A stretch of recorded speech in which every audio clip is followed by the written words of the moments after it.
Welcome back to Chat Lab. I'm Evan. And I'm Ethan. This is the podcast where thoughts are tested. Today we're going to be talking about our journey into learning French again. Oui, oui. Well, again for you, more pretty much. I'm like novice. You're like intermediate. Yeah, I guess that's the specific of it. The general thing is we're going into our approach to learning a language that's not native to us. Yeah, so we'll be getting into the methods we'll be using, why we're using them, the inspiration to start up again because we both did it for our leaving cert. Yep. I will get into that. I was about to talk about it, but I'll get into it. So first off, how you doing? What's up? Any news? Okay, week one of the lockdown. A lot of things are open. So Week one in the bag. it doesn't feel like, I guess the saying is like you can't scare the public with the same news twice. Alright? So like you just go, ooh, lockdown again. Like people are like, why bother? Like there's nothing scarier than there was in March. We're kind of used to that now. So a lot of people care less, which is weird. But the reason I talk about that anyway is because nothing's going on this week because of it. Nowhere to go really. But I had a nice relaxing weekend because I knew this week, which is reading week for me, midterm. So no classes, but I have a lot of work to do. So I've been doing that, tinkering away at that today. I did take the extra Monday off, bank holiday Monday. I'm not going away from that. All I got was the Monday off. I didn't get the week. Yeah, well, I got a lot of stuff done today. I got a whole maths project done that's not due for another month, which is nice. Oh yeah, is that the one that's for the 22nd or something? It's literally in a month's time, 27th of November, and I got some like networking. I learned some new things in networking today. That was great. It felt like I unlocked a new level in my brain. That was great. Level in your brain. Genuinely. And I've been tinkering away at Codecademy. I did talk about how I got that pro thing on this, didn't I? I believe so. I don't know. Probably, yeah. I've been using that back and forth. Like I can put the certificates on my LinkedIn. It's nice. I've actually been doing my CV up for soft dev, so I can give it off to internships and things. So it's not just like, I worked in a shop and I'm good at communicating. It like has stuff like freelancing and like hackathons and building this podcast's website on top of my own website, things like that, and putting those in. Yeah, you should build me a portfolio for my designs. Put that on as well. I actually wouldn't know. Because I have a free portfolio thing, but at the same time, it would be cool to have one that you can have your own well. one, yeah. Yeah, and it would be my own address as well. Then yeah, actually that's one thing domain. Is Codecademy just included these new things called skill paths, right? Where you can choose to go through. They're like 4 months to 6 months long, depending on what they are, and you can go through like back end developer, full or front end developer, full stack, basically just types of stuff you're doing. And I picked full stack because it's well rounded. You can learn like how the back end of it works with like data processing and then making the front end look nice. And once I have that stuff learned, they actually give me like kind of not really step by step, but like tips and steps to make a project custom to me that I can put on my portfolio, which is really cool. That's a really cool feature, which makes me want to buy it once my free 3 months runs out. How much is it? Okay, I can't fully remember. I know Kuba got it for like 120 or something for a year. That's not bad. Yeah, it's a student deal, like, which is nice. It makes me consider it. Like, speaking of student deals, someone told me just literally half an hour ago or something like that about a website called Student Beans. So they have all online retailers, like as in clothing retailers, they have codes for like loads of them. So there's a 50% one for Boohoo. So you could, and I think he said that there's like a cooldown on them, so you can get new codes every time. Oh wow, that's cool. There's a cooldown. He said that he thinks that's how it works anyways. That should have been your life pro tip. Use Student Beans. Yeah. But yeah, I was like, oh, that's class. But there's a 40% thing on on Boohoo right now anyway, so there'd be no reason to use it now. But Yeah. yeah, I just thought I'd say that since you were talking about student deals and all Yeah. that. Just was talking about buying that subscription just takes me into another thing. Whereas I'm thinking of what to like buy myself personally for Christmas. I was actually looking at getting an Apple Watch for fitness purposes. Evan just flexed his Apple Watch on Discord. For those Yeah. you wondering. Yeah, I was thinking of buying. I was looking at an Apple Watch because, well, they're great for fitness. Like especially if you have an iPhone already. Yeah. Um, They do work very well together, and yeah, also like if let's say if your phone is muted, which mine always is, there's no vibration or anything, it's just silent. yeah, If I get like an actual call or an actual text or a Snapchat or anything else, like you can choose which ones you want to. Like I have WhatsApp turned off because if I'm in groups and it goes off all the time, my watch will be going bidding bidding bidding bidding. So if you get an actual call, it will vibrate on your wrist, so you'll know that you're getting a call or a text, even if your phone doesn't bing. So if you're like, waiting for someone, but your phone is in your pocket and you're having a conversation, your watch will vibrate, so you'll know that they texted you rather than having to check the message 7 minutes later when they're waiting for you. yeah, exactly. Yeah. So it's like Good situations like that I find really useful for the notifications. I would recommend getting a 5. The 3 is kind of a bit old and small, and the 6 is just the 5 with like one extra thing. So, Oh yeah, that extra thing is like a blood oxygen sensor, yeah. so it Like, can there's detect no things point. like sleep apnea and like when you're about to be ill. I just thought it's really cool. People It's are cool, like but it's not worth the conspiring extra. to think it's something to do with like, oh, it can help you track coronavirus. Not confirmed at all, but it's pretty cool that that's a feature. They don't actually sell the Series 5 on the Apple website anymore. They do. Not as of a couple days ago. It's just the Series 6 and the Series 3. Oh. Yeah, Well, they do that. Like, I hope they didn't do what they did with the 4, where they literally just discontinued it because the 5 was the they might exact not same have with extra discontinued it. stuff. Actually, to be fair, since it is nearly the exact same, they might have just give me a price shot there. How much did you It's um about spend? 450. Yeah, that's the price of a Series 6, so they might have just Oh, is it? discontinued the 5 and added the 6 for roughly the same price. Like, Oh, I didn't know that there was the same price. Oh, that's fine. So that's fine. yeah. I wouldn't get an SE though, because you never know about the SE. Yeah, so I was either thinking of doing that or getting that Codecademy subscription and then getting a RAM upgrade on my computer because I feel like it needs it, but I don't know. Are you on DDR4? Yes. And how much RAM do you have? I have 16 gigs of 2100 megahertz RAM. 2100. Okay, yeah, you Slow. It's a slow boy. 3000 at least. I was thinking of getting it's considered an upgrade, right? 3200 megahertz is like kind of standard. I was thinking since I'm upgrading, I might as well get 3600. Like, I'm not just buying a nice, build, I'm upgrading my RAM, and that's kind of future proofing. Like, I don't see myself buying like a 4000 megahertz RAM when I upgrade my PC in the future. Yeah, I mean, I suppose if you were to buy 3000 or something, or 2666, eventually when you upgrade again, You'd have to upgrade again. Yeah. You might be inclined. You might not have to, but you might be inclined to. Like, I have 2666 megahertz RAM, overclocked to 3000, and it works fine. There's no like issues. I actually haven't considered the possibility of overclocking my current RAM.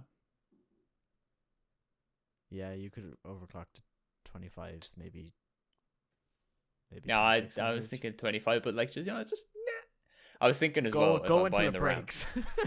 I was thinking of buying 32 gigs. Okay. Do you have space for 32? Yeah, 4 slots of 8. Okay, you do. Okay, cool. Yeah. I was thinking of buying a 32 because like this you got to have this approach for me, right?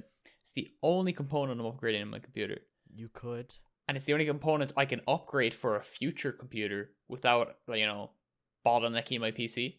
Yeah, but what you could do is get 2 16 gig sticks, and then you could run dual channel. Yeah, but I can run quad channel. I don't. Yeah, but whatever. Sure. I think it's more efficient to have 4 streams of 8 than 2 streams of 16, right?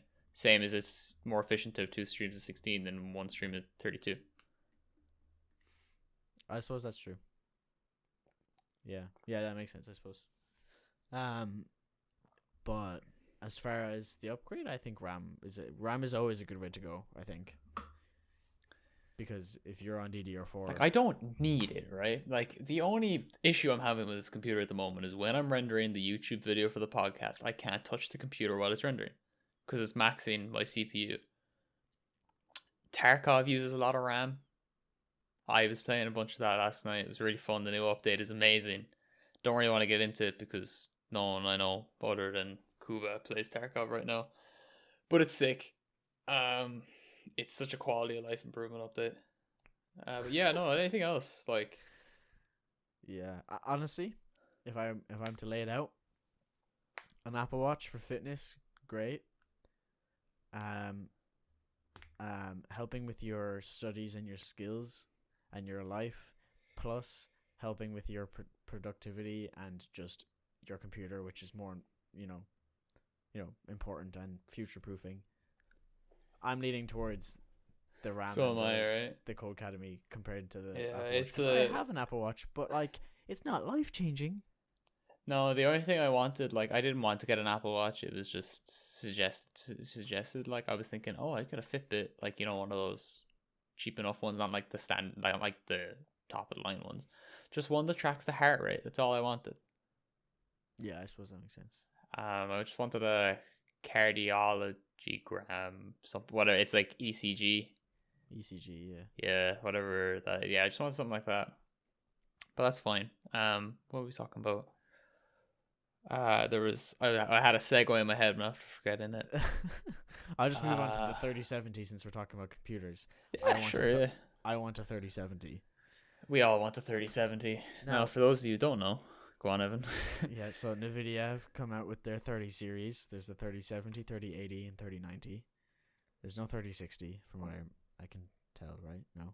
I don't think so. I don't know either, though. So basically, the 20 series, the 2080 Ti, is pretty much on par, if not worse, than the new 3070. And it is less than half the price. So the 3070 is about $500 from Nvidia themselves now. So this isn't like after their partners have gotten them and mess with them and change the fans and whatever. Whereas the 2080 Ti is like $1,200. So there's a big difference there. And you're getting the same, if not better, performance on most things. Yeah. So I think that's going to be my next big purchase, because now I need to figure out if I'm going to be bottlenecked, if my PSU can handle it. I think you'll be bottlenecked. With the CPU? Yeah. This isn't the equivalent of a 2080 Ti. Yeah. Like, you got to think about it. Like, you have, what, a 1060 right now? I have a 1060, yeah. If you upgrade to a 2060 or a 2070 even, you're looking at, like, equality for the CPU, right? What's the Ryzen 7 3700X? Isn't that the one? If I had that might work. Yeah, but or also if you got maybe one of those new generational processors. Yeah. Which apparently is like the best all-around processor, because Intel used to take the cake on single-thread processes. Not anymore, apparently. So Ryzen just win in every aspect now, which is insane. Except graphics cards, but it's whatever. Yeah. But I asked Reddit. Reddit didn't respond, so I'm going to just keep trying and see if I can get an answer from people with my questions that I have regarding the PSU, and then also my bottlenecking issue. So we'll see. I don't know though, but we'll see. Hopefully I'm not too bad about it. Like, hopefully it works. I mean, it's going to be a long while till I get it, but eventually. Yeah. I also want the PS5, which doesn't help. Yeah, I don't want it like at all, but it looks cool. I quite like the look of it. I've been getting in a lot more into like, console gaming a bit, so I'd really like it. Also, the new Spider-Man Miles Morales game coming out. I don't know if I talked about it in one of the last podcasts that I was. You had mentioned it. Yeah, you had. Yeah. So I pre-ordered it. Just simple as pre-ordered it because There you go. it's the same price as when it comes out, which is on the 12th, downloadable on the 4th, and you get extra stuff. So why not? Plus I kind of have this deal. Ethan knows, but those listening may not. With my friend, where we have that PS4 like game share thing where we activate the primary PS4 on each other's accounts or whatever. So we get each other's games. So I've been using his Modern Warfare, and he's been using my Marvel's PS4 Spider-Man. So we're basically doing the same thing. He's getting Modern or Black Ops Cold War, and I'm getting Spider-Man. Just because it happened to be that he wanted COD and I wanted Spider-Man, so it works out the exact same as last year or whatever, 2 years ago, whenever the last year, whenever the two games came out. So yeah, that's my plan anyway. So having a PS5 would be like perfect, but it's not gonna happen for another while. I mean, I didn't get the PS4 till it was like a year or two old, so we'll see. Hopefully someday. And I'd be getting the digital version anyway because it's cheaper. Yeah.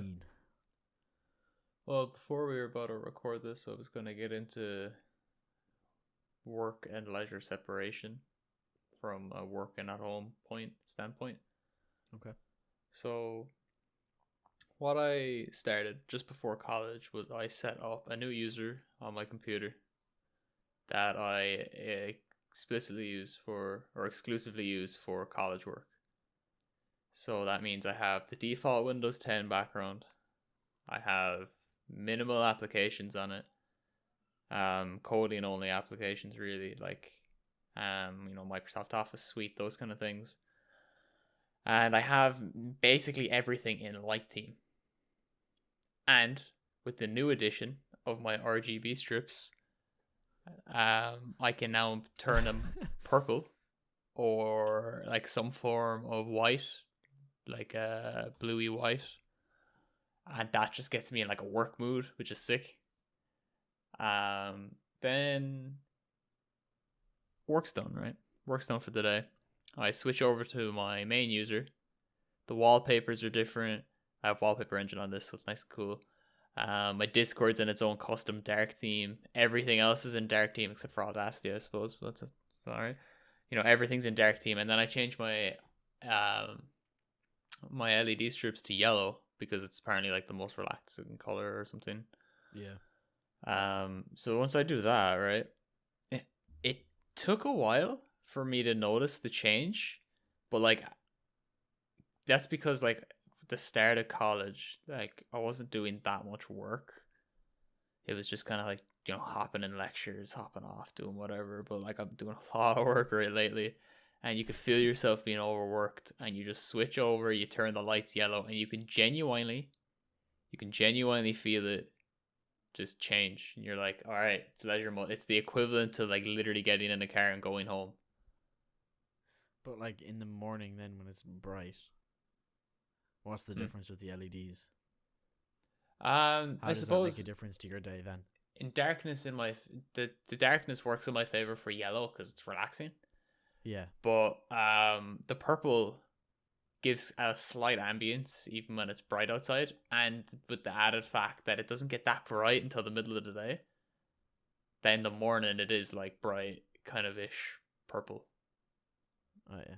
I suppose there's still like you kind of feel it, but I do sit in front of a window, so the light directly comes in on me, which helps me, stay awake and stuff. Yeah, I mean, I've got a window right beside me too, but it's usually closed, and I have the skylight then above me, and then I have like a lamp on or something. So even if it is a bit dark in the corner, at least I have the lamp to brighten it up.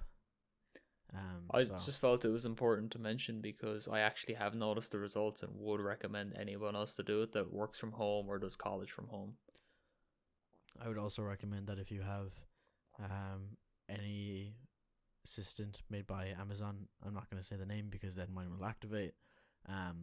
Definitely get bulbs that work with it because you can literally just go, insert name here, turn off all the lights, and all of them will go. So when you're leaving your room, it's super easy. I did it earlier and it felt so cool. Yeah. I suppose I'm giving this advice from the standpoint of having to work, having to do college from my bedroom. So this is now Yeah. my productivity space and my leisure space. So that's why I have to do this kind of two different users, different light modes, different ambience kind of settings. But if you have the opportunity to not work in your bedroom, take it. You know, like I could obviously bring a laptop down into my kitchen and do it from there. I wouldn't consider that an opportunity though. Yeah, I could do it, but it number one would be terrible. That's actually it. Yeah, it would just suck. There's no point. Like it'd be such a waste of my resources. Just Yeah. sit down hunched over a laptop and a shitty chair. Yeah. The But thing yeah, is if you that have like like opportunity to maybe move your office into a different room, take yeah, it.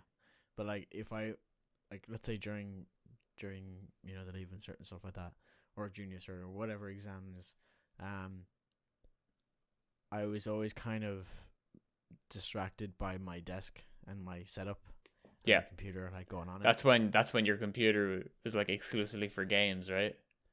Yeah, and it's Yeah, you're not so yeah. much using it for college, and if you are, it's like translations, and that's about As it. soon as I You use turned it that for on, I was thinking about what game I wanted to play, kind of thing. Yeah, yeah, or what videos you want to watch, or something, and yeah, then you don't study. So I was kind of being told, oh, you study in this room or you study in the kitchen at the table, and mm-hmm. but it's just like it was like almost depressing going into a room that's kind of cold with one lamp on because Yeah, like nobody uses that room, so it's one lamp. It's cold because nobody's been in it, and there's no heater like on in it or anything like that, and it's just like you know it's just not nice. And then you've got this tiny desk and you're just trying to work on it, and it's just like I'd rather be in my room doing this, even though I'd get distracted. I'd rather be there. yeah, 100%. Because then if I do the work, I'm more likely to actually I'm more likely to do the work and stay at the work if I'm in my room. I don't know. I'm more likely to do the work if I'm in my room, but You're more likely to do realistically, work if you're comfortable.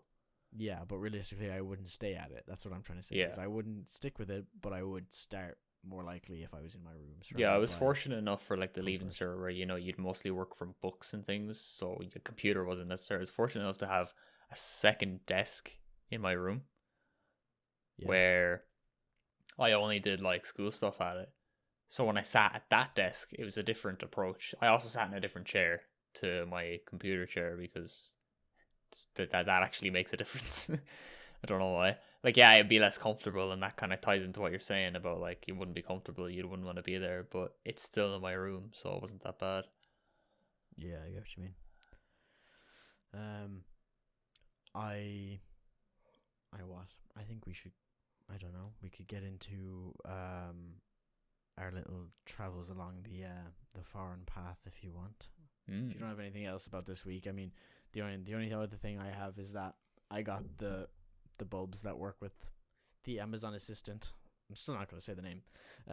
I can say Echo though. I hope that did not activate anybody's Echo though, because you can use that as the keyword, the wake word. Anyway, um, but yeah, I mean, I got those, but I think I talked about them last week. I'm not too sure. Can't really remember, to be Maybe completely honest. I got it. Actually, funny story. I was cleaning my room, like cleaning out because I moved out for a while. The house was being done. I moved back, so all my stuff was in boxes. I cleaned out 2 or 3 of them. What I wanted to keep, what I was kind of just gonna put into storage, out in the shed, and then I still had one box. So I went through it the other like a couple of days ago because it was just there for so long, and I found a River Island gift card. And Oh, I remember there was money on it, and it says that you have 5 years in between balance checks, purchases, and all this stuff. So I knew it was in date.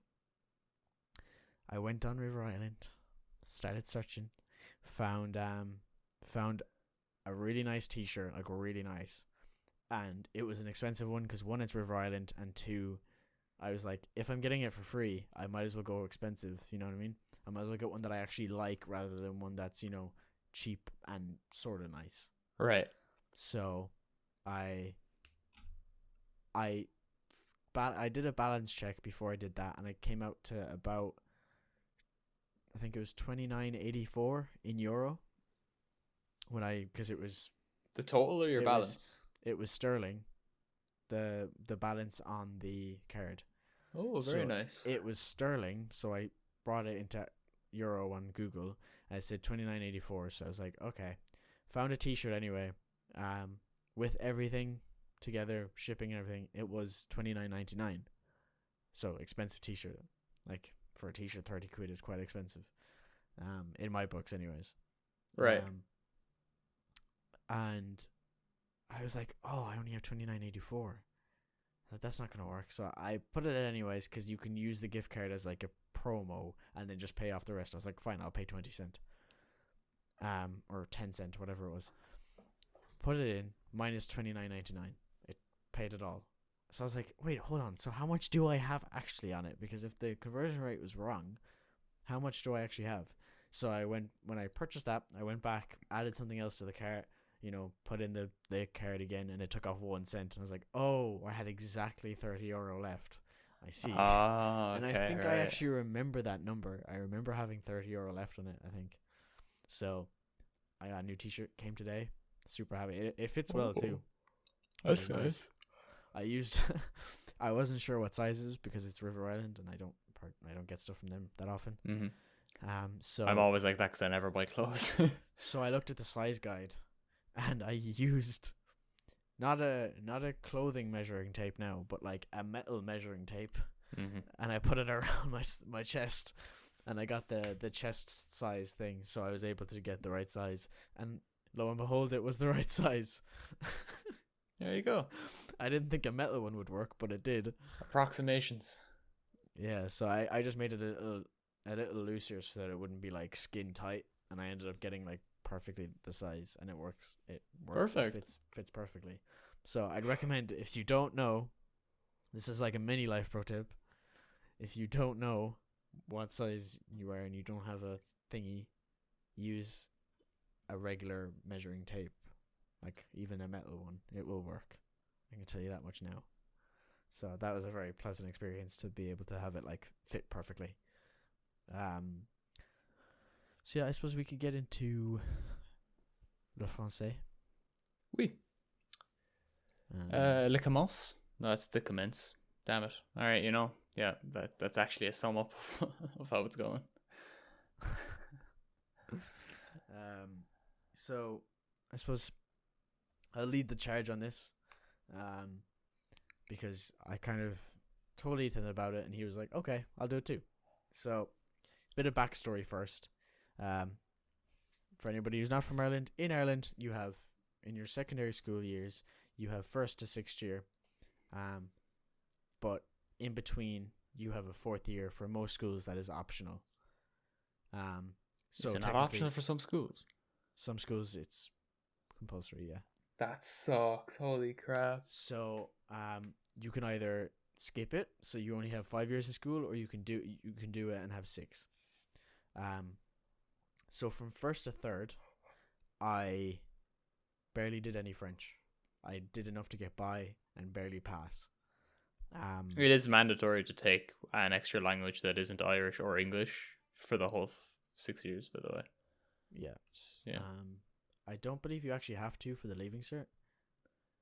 I think you can like substitute it for like you can construction substitute and things, it for business, geography.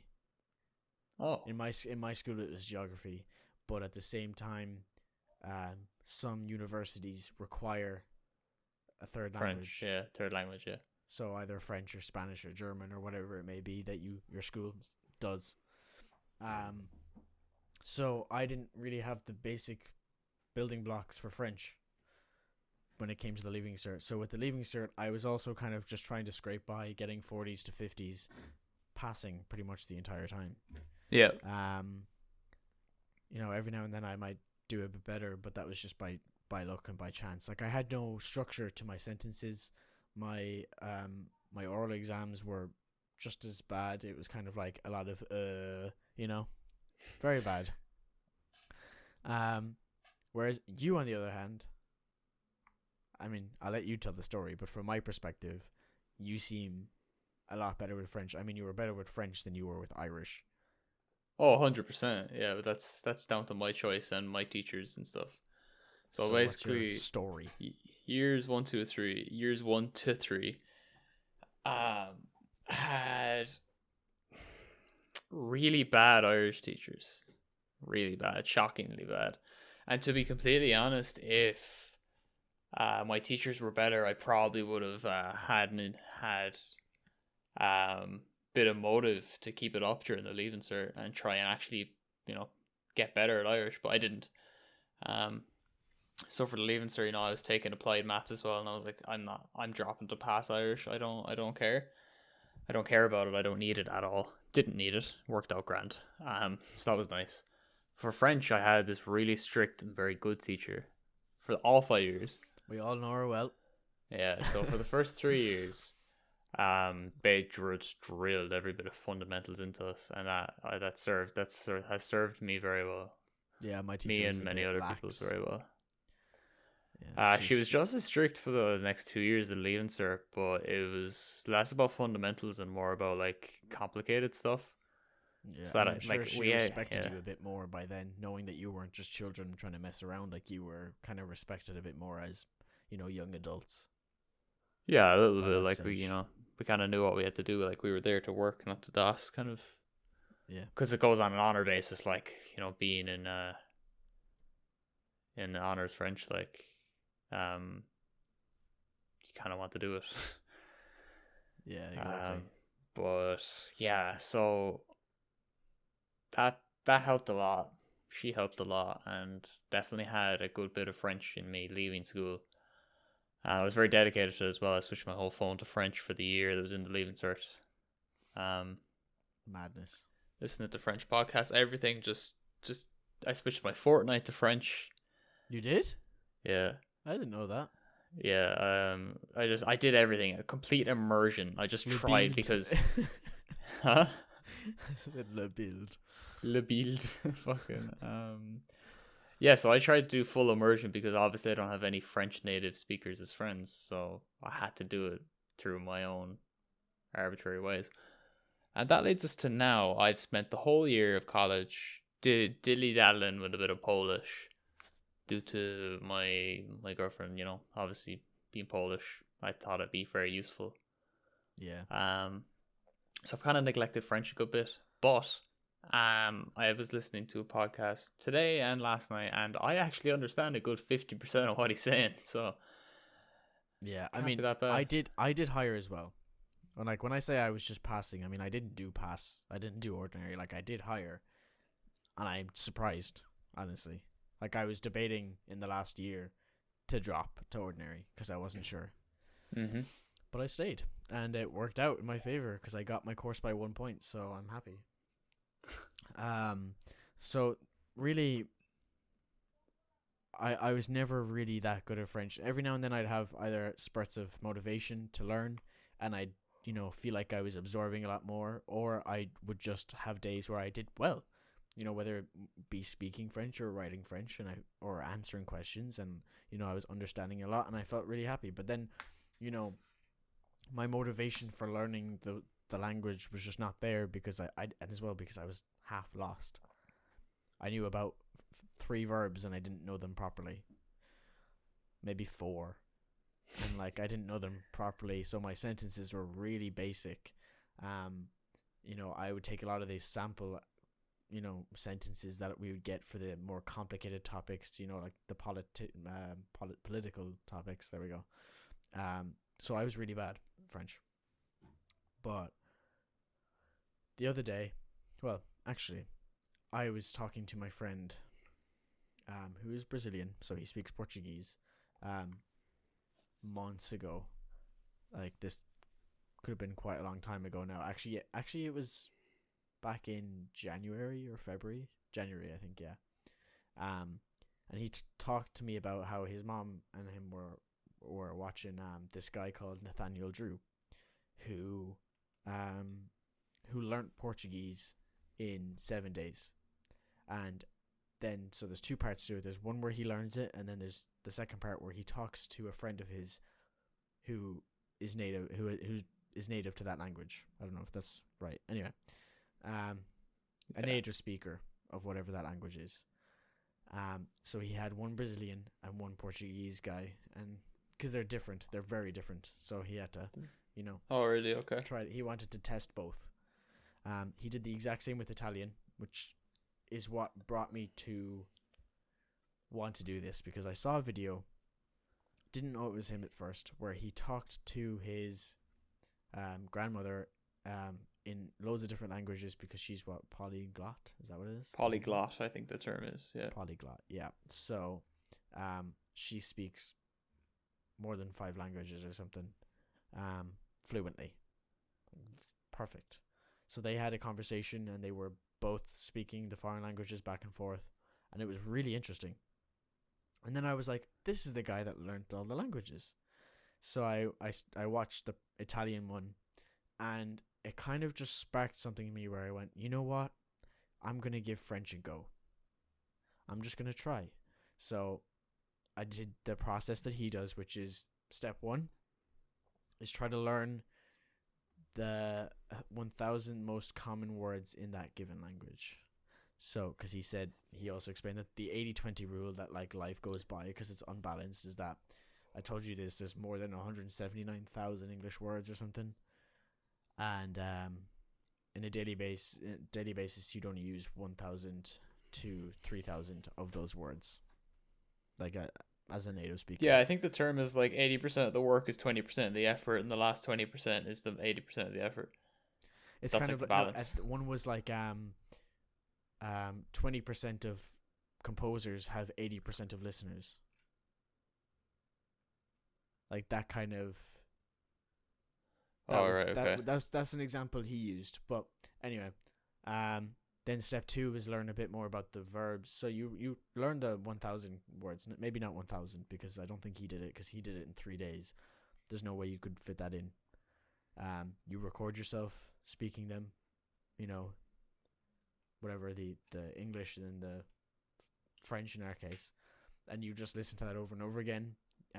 You learn the verbs and all the intricacies, whether it be what are they called, the irregularities or something, Irregular.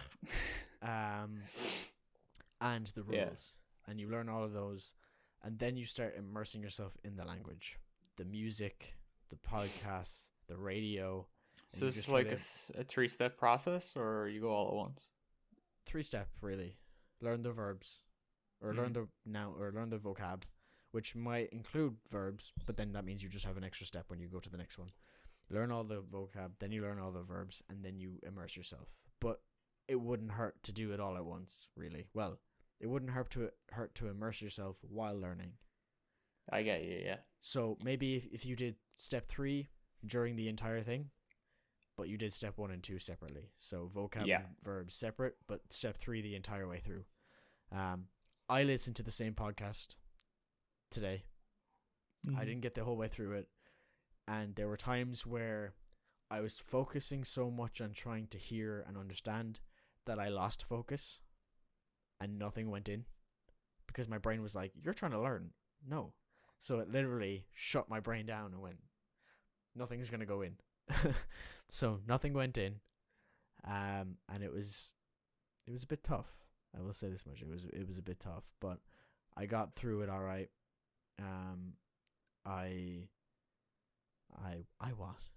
I understood a good amount, not a lot, but a good amount.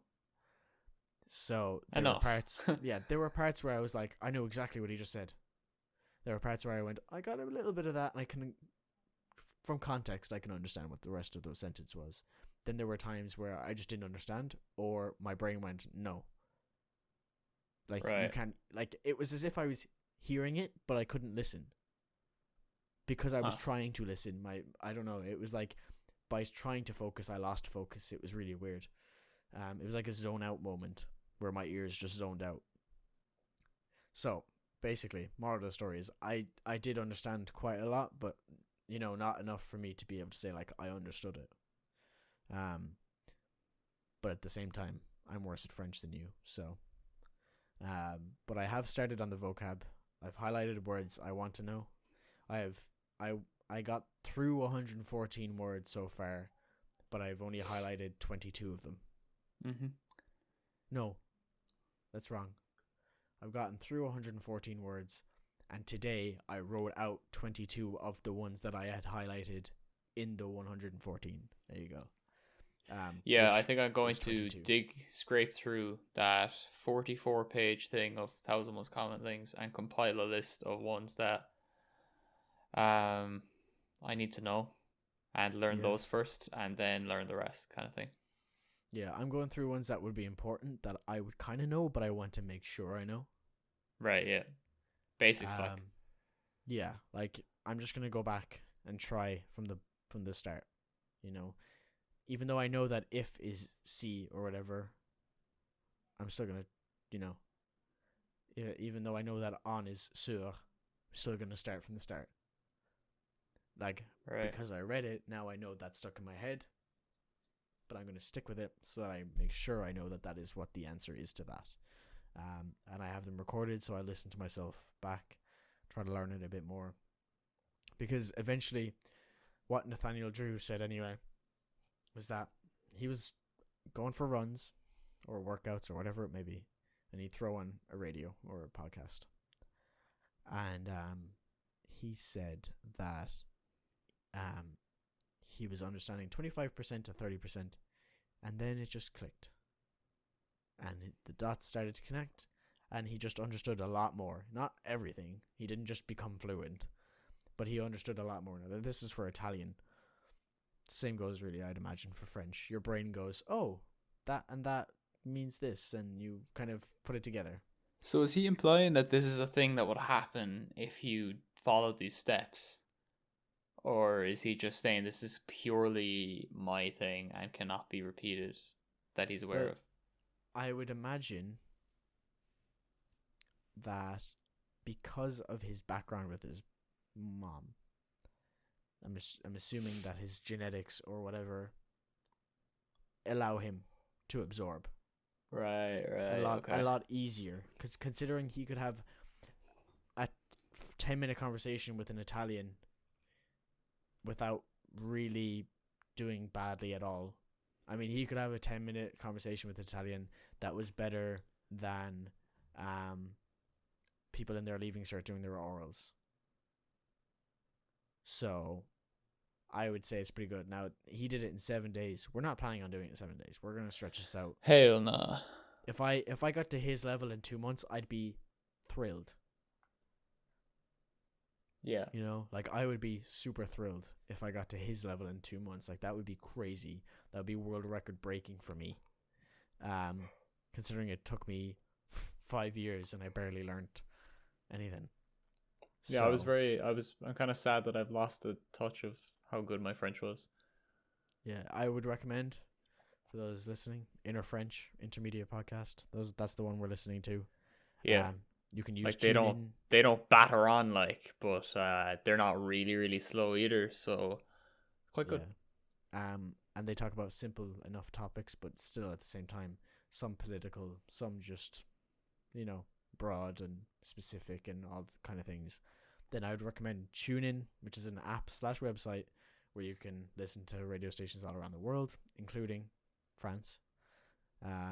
So those are my 2 recommendations for learning it, at least in terms of incorporating it into your life. Songs, that's up to you. Find a playlist, I suppose.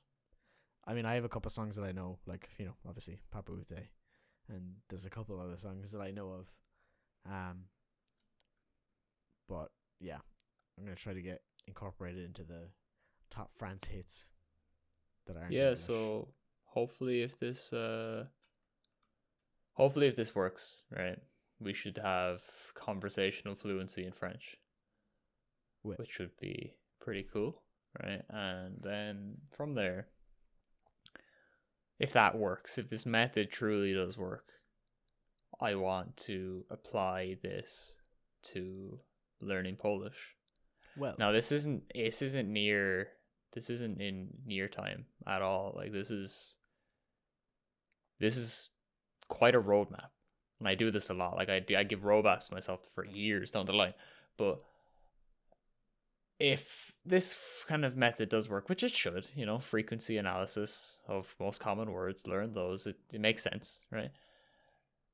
Applying it to my ideal outcome for languages and linguistics, and for me, is knowing English fluently and Polish and French conversationally, informally, I guess. Yeah. Like I want to know how to have a conversation in French, and I want to know how to have a conversation in Polish. I don't want to, I can know how to read and write barely, but mostly my focus would be on the oral aspect of it, yeah. Yeah, like if you went to France, you'd be able to talk to the shopkeeper, no problem. Ouais.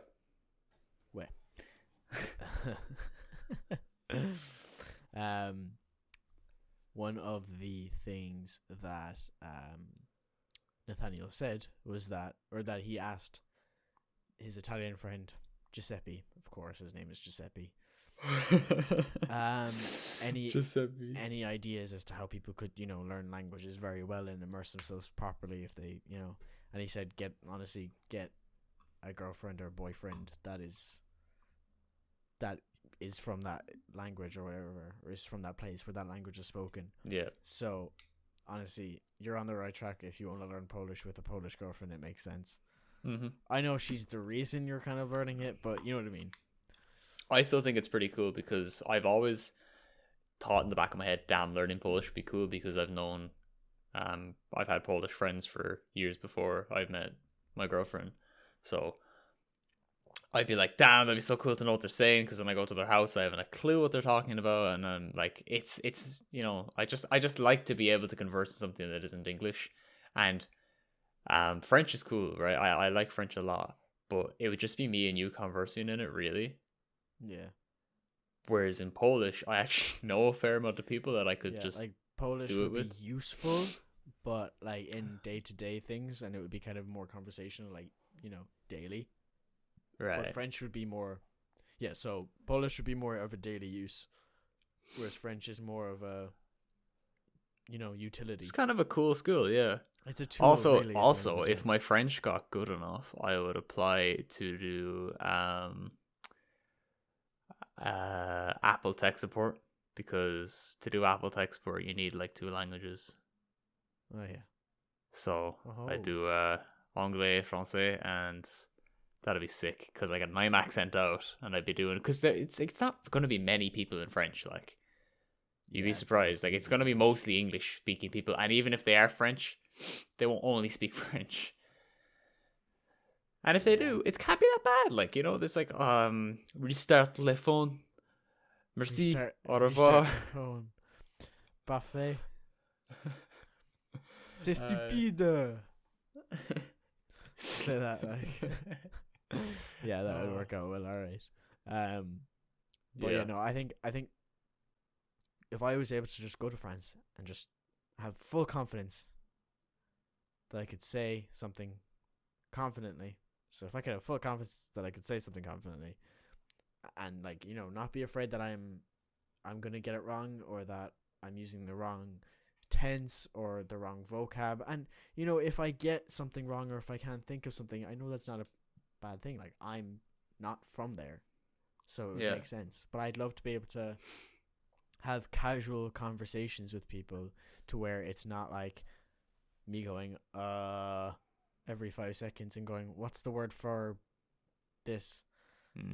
Like, I know I've had au pairs in the past, so my French accent is pretty okay. There's a couple things I still have a bit of trouble my with, accent mostly strives from correct pronunciation. That's what our teacher heavily focused on first year. They, like, every time we tried to put on an accent, she was like, stop. Just learn to pronounce the word and your accent will form.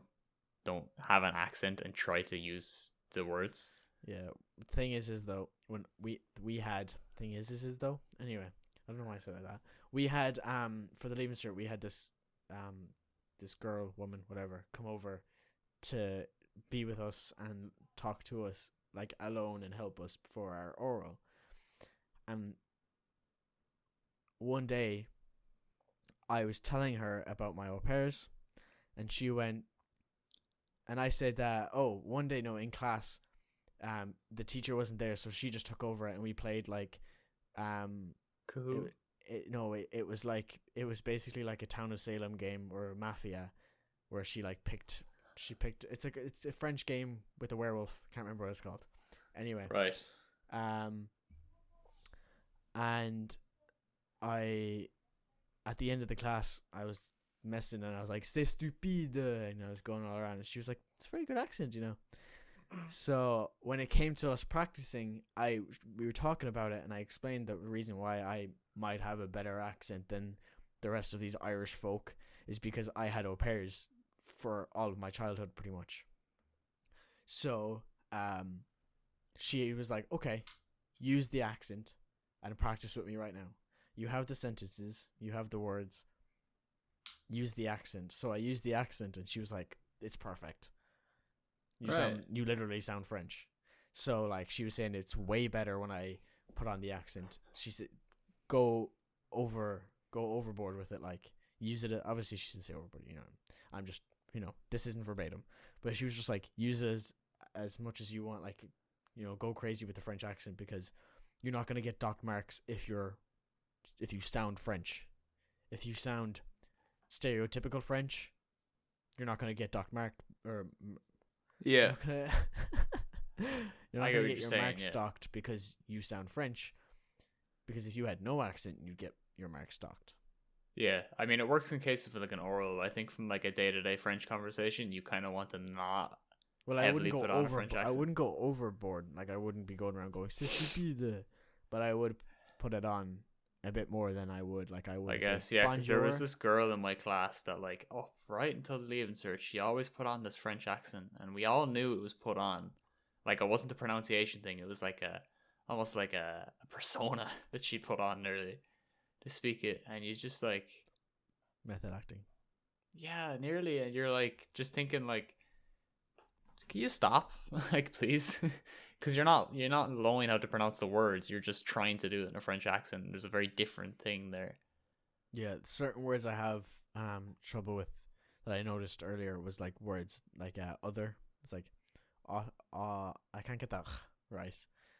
Autre, something and if you say it's like that, but I can't get it right. And then other places are autre, not that with it's autre but with a French accent. But I just could never get it right. That even in school, that word was always hard for me. There's a couple words that I'm I just can't, because it's the combination. I can do no problem. I can do sur. Autre. But when it's the mixture of and then the tre that's pronounced not tr or tre or tra. Autre. So it's a bit harder for me to put them all together. But that will come. I mean, I'm writing them out for the ones I have trouble with. I'm writing them out phonetically as well beside it, so that when I do say it and I listen back to it, I'll have the right enough pronunciation. So yeah, I mean, I barely hear your pronunciation, but I'm assuming it's good. I'd hope so. I don't know though. As in, I say I hope so, given the fucking 5 years I put into trying to make it sound good. My pronunciation, it was always kind of a little bit off though. That's just me though. It's because we're Irish. It was kind of for some reason, just something I could never do. So yeah, I suppose there's nothing really else to say other than the fact that we're starting. Yeah, so we can give you reports, maybe not weekly, but when we make progress, Yeah, we gave you our methods, our source for the methods, and helpful tools to help you along the same. So if you are doing the same thing, enjoy. We give you the tools. Hopefully it works good for you. I mean, I hope it works for us. So if it works for us, it works for you, probably. But if you don't want to start till you know, then don't start till you know. Let us be the guinea pigs. We'll put our time and effort into it and see if it works out okay. I mean, if someone does it in 7 days, surely we can do it in 2 months with ease. Maybe. Though we are probably bang average intelligence and he's not, so we'll see how that goes. I suppose that makes sense. I've got the weekly dose of life advice. Do you have one? No. Cool. Mine's not really more of an advice. It's advice. It's not necessarily a tip.